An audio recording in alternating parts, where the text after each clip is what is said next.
So hello, my name is Sephy, and I'm a Cameroonian. I currently live in Ghana for like 10 years. I work in Ghana as a pharmacist, and I'm a content creator also, a YouTuber. Yes, that's me. Wow, I didn't realize that. You're from Cameroon. Yeah. Wow, so what are the differences that you would say between, or maybe slight differences between living here and living in Cameroon, and what made you come from Cameroon? Okay, the difference is obviously culture. I feel like Ghanaians are more, I would say more polite. But I don't know if it's a good thing because they can insult you and say please, please no, please you are mad. But they have a polite way of delivering a message anyways.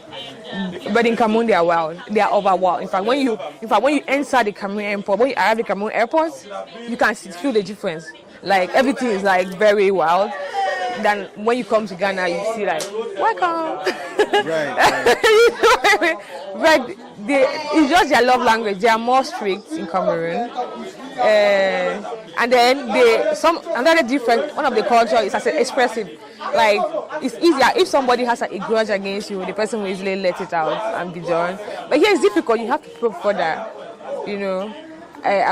probe further. Then I would say Ghana is more religious than Cameroon, which has its pros and cons.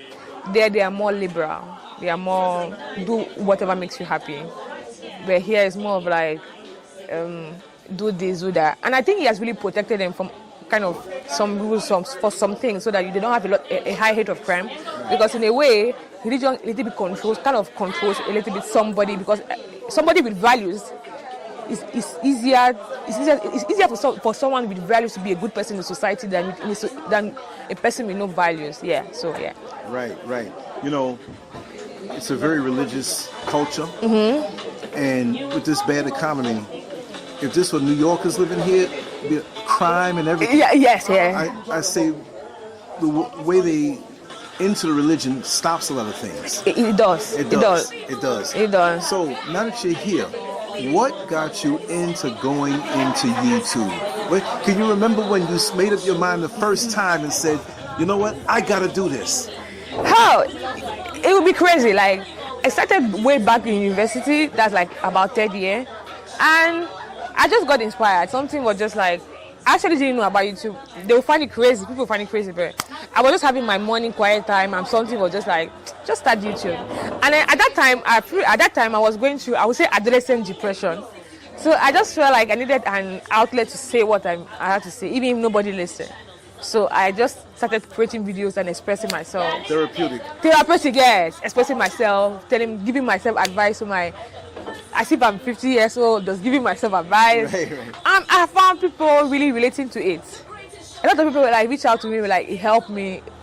I didn't have a lot of views. I could have like 100 views, but I could have like 20 people tell me that, wow, like thank you for speaking out. Like I've been going through the same thing. And then after I now ghosted YouTube for like 3 or 5 years.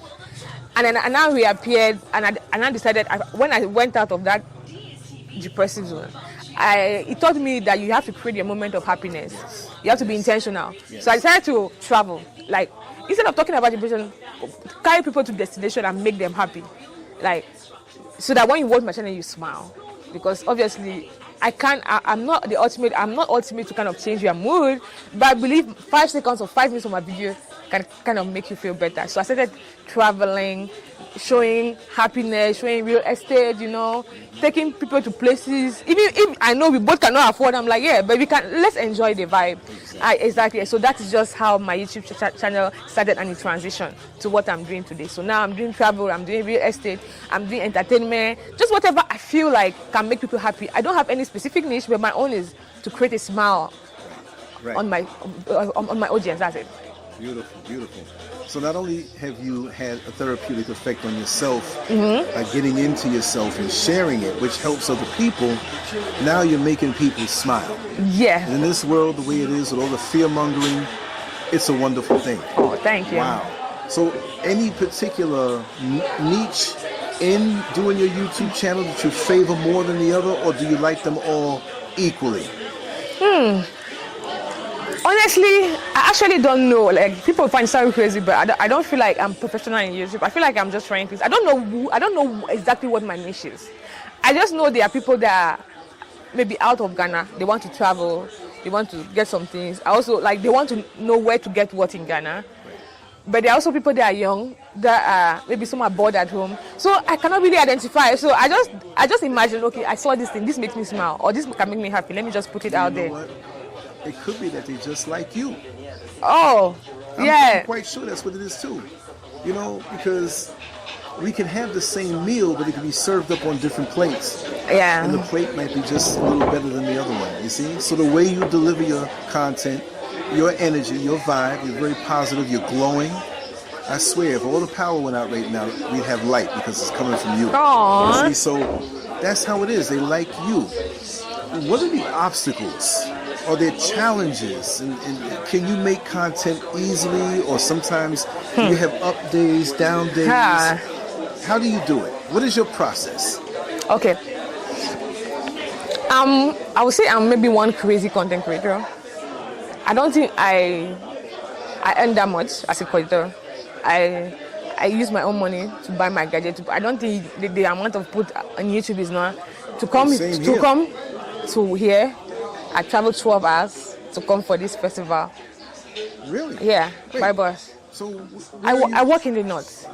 In the north? In the north of Ghana, in a deprived area, like health deprived area, right, where I deliver patient care to villages, people that are very impoverished. Right. Yeah. So, but that side of my life, I don't show it because I don't want people to monetize poverty.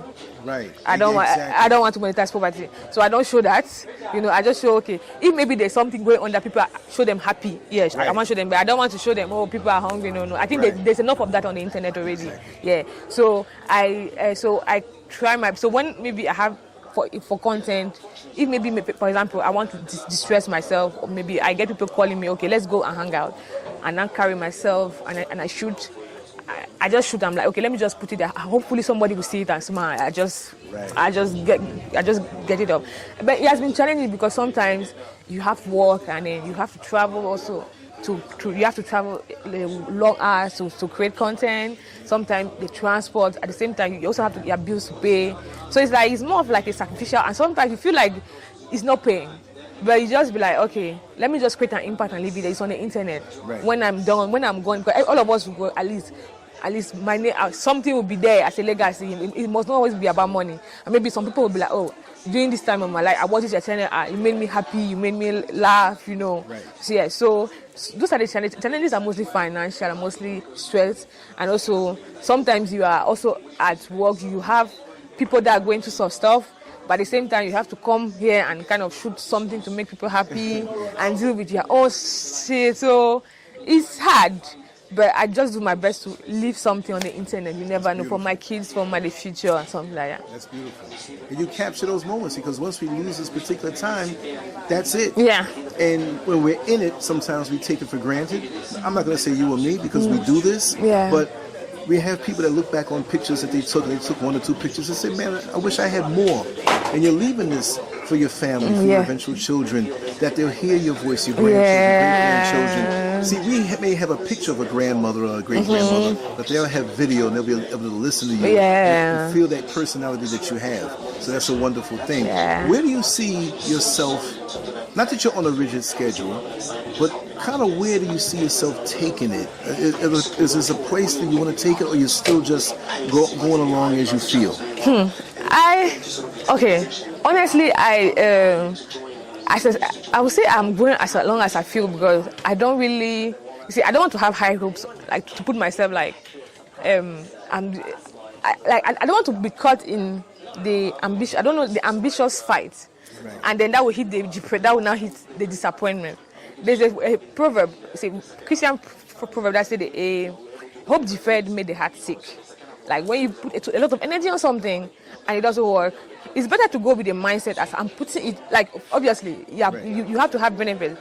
But when you go with the mindset that I'm putting it for impact, and then you have to put the entrepreneur, I can lose, I can win, but I'm still going to do it anyway. You have to go with that stubborn mindset. Yes. You are more happy doing it. And it's easy to be consistent than to be like, I'm doing it and I want to reach this goal, and after 1 year you have not reached it. You don't earn much. You feel like you're giving up. But when your motivation is more internal, it's more to do good, it's easy to keep up with it. Then the success will follow. Especially when you apply ethic to what you are doing. And then the truth is, I actually believe talent is not enough. I believe everybody has a different style. You can be talented, but you don't make it. But maybe the video you put has helped more people than somebody that has had more impact than a video that went viral. So I just believe you should focus on what your video brings to people, how it makes them feel, and then at the right time you will get the reward. It might not be success with an award. It can be somebody helping you. It can be one of your subscribers. It can be somebody helping your child in the hospital. You never know. You just leave your name out there, a good legacy, and just let time reap its benefits. Yeah. That's a wonderful thing. I remember I was on the side of the road. I was driving. It was late at night, and I was on the side of the road, dark road. There was a gas station, but the gas station was closed. So I pulled over there because it was a little light. I didn't have anything to change my tire. So I made a few phone calls. I couldn't get through to anybody, so I paused for a second and said, what am I going to do? All of a sudden, a car comes up, and it was a woman. She looked. She says, I know you. You're Lancescurv. And because of that, she got out to help me. Wow. I mean, I did the change the tire and everything, but she helped me because she knew me. She was a subscriber. So if she didn't know me, she's not going to take a chance against some guy who might be coming with something. There's a trust there. You're building a community. You're building a community around you, and you're with them. And that's the wonderful thing. You're doing it the right way. I have to commend you for that. Thank you. Oh, yeah. You're going to be very successful. Amen. Success means different things to different people. Yeah. I understand that. But in the way that you're seeking success or just moving into your success, you're going to realize it very soon, even more, growing each day. And I want everybody on my channel to subscribe to our channel. Thank you. Not ended it. I don't know if you want to say anything more. I think. Oh, this is the first time. We're going to do this again. Sure. But give all your contact information, all your everything. Yeah. So I think my channel is with Sephy. That's WITH Sephy SEPHY. My Instagram is Sephora Fondop, SEPHORA. Sephora like the beauty brand, then Fondop like FONDOP. Yes. So just subscribe. I really don't have to say, just subscribe and join the adventure. But wherever I'm going, I'll take you. If I find something interesting, I'll link you up to.